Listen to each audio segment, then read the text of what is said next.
Hi everyone, it's Anna Haferman, and today I want to show an alternate method of fair isle that sometimes is easier to accomplish what you want to do than the faster fair isle method I showed in the last video.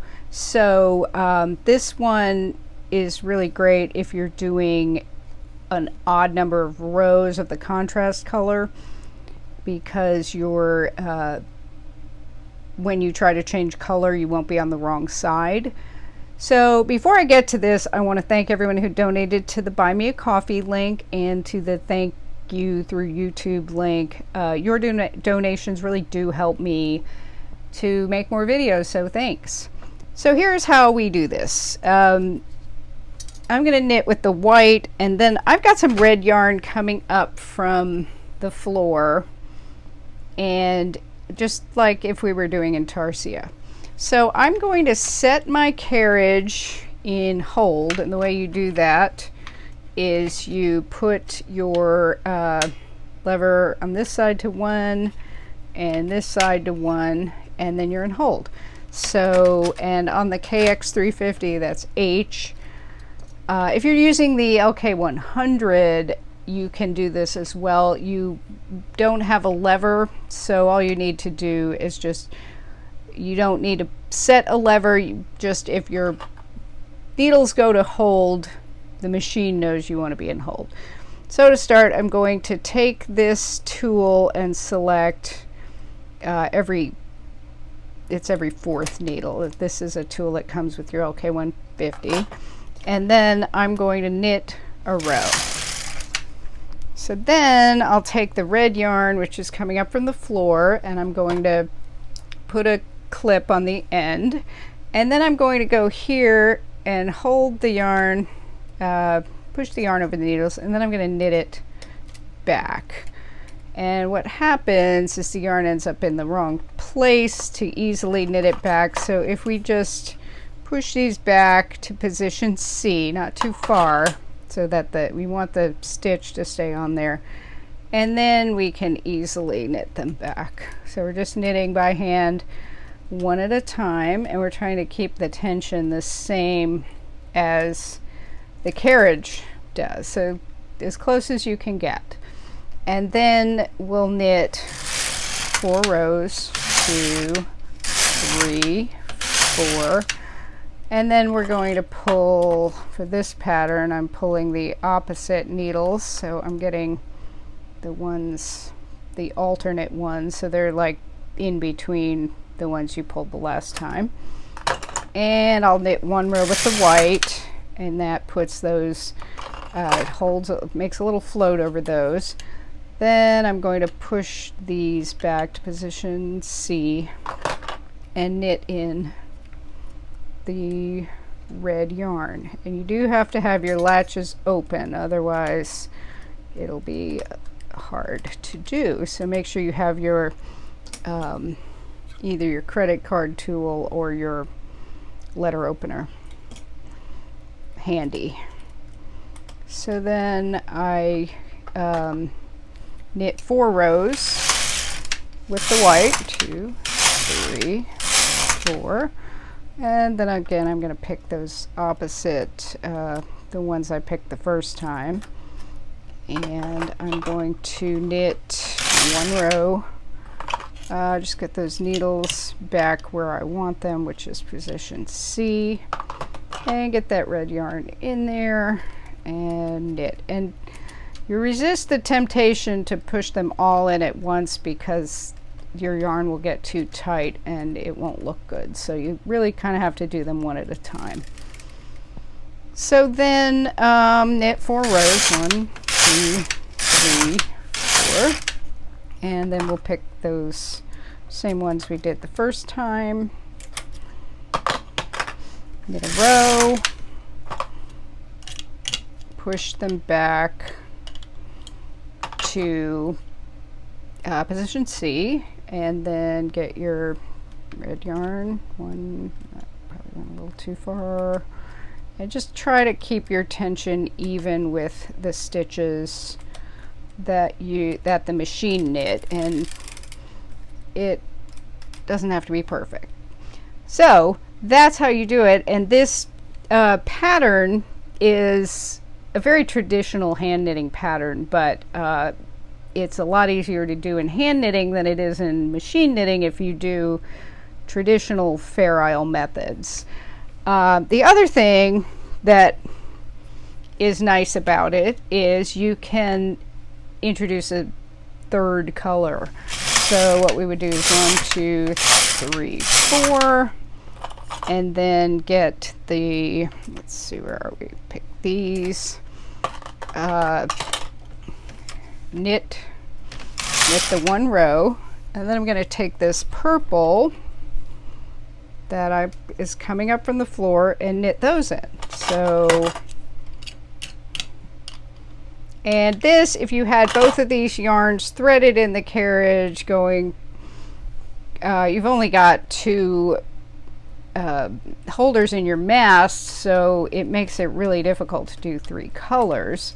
So you can also just add the purple and then go 1, 2, 3, 4, and then pick, let's see, where are we? Then pick those, knit your row, push them back, and then knit those purples in. So 1, 2, 3, 4, 5, 6, and then you'd knit your 4 rows. 1, 2, 3, 4. And you can also do more than one color, more than 2 colors in the same row, so that it becomes very interesting. So where am I? We'll pick these and we'll knit our row on hold. Then we'll get these back to position C. And now what I'm going to do, now I ended up pushing them too far and the latch is closed. I don't want to do that. I want them to stay open. So I'm going to do purple, purple. I'm going every other with the purple. And I'm going to go, let's see, 1. And I'm going to skip that one. 2. Skip. That one, skip, and that one, and then I'll take this red and I'll get my clip and do those every, now I should have had that underneath it, that's gonna get in the way. Get the red one and then the red one, okay? So then I can knit 4 rows, 1, 2, 3, 4. And I dropped a stitch. Let me fix that.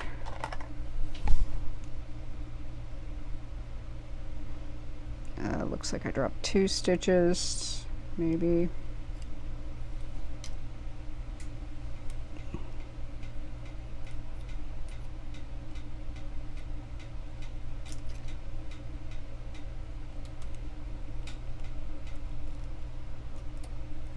Alright, so I got those stitches hung. I think something happened here too, where I should have done that. I think that's right. Something's wrong in there, but you'll get the idea. So then I knit the 4 rows, so then I'm going to, let's see, select the opposite ones, knit my hold row, and then push those needles back. And now this time I want the red to be there and the red to be there, red to be there. So I'll do red, red, not that one, red, and then I'm going to come in here with this purple and do purple,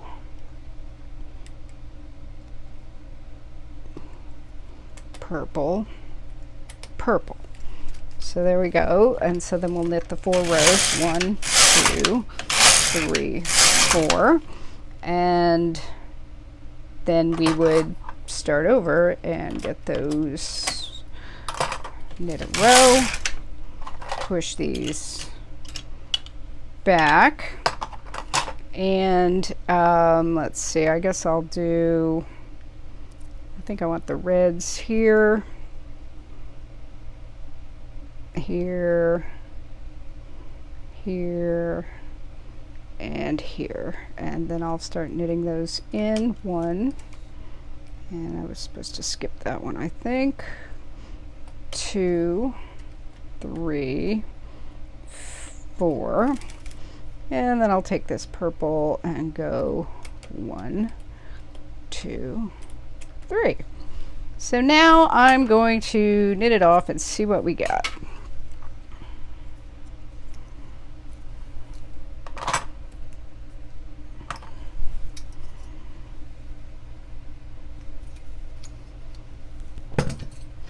I'll do a few rows of white, 2, 3, 4, 5. There we go.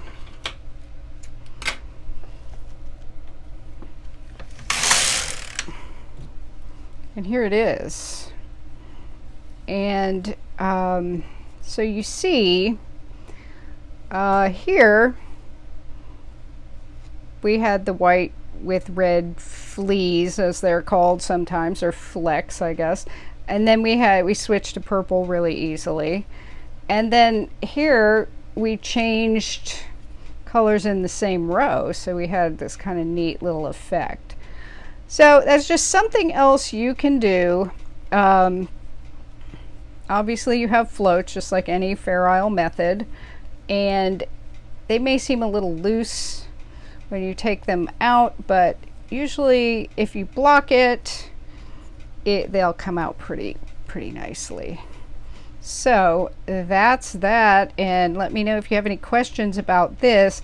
This actually works pretty well. I wouldn't use it for a Fair Isle pattern that had like where you had to knit in a lot of contrast color every single row. It probably would be easier to do it with the faster Fair Isle method, which I showed in one of the videos, and I'll put a link for that in the description. So thanks very much, and I hope that you will take the time to subscribe and comment, and if you have questions, please ask. Thank you.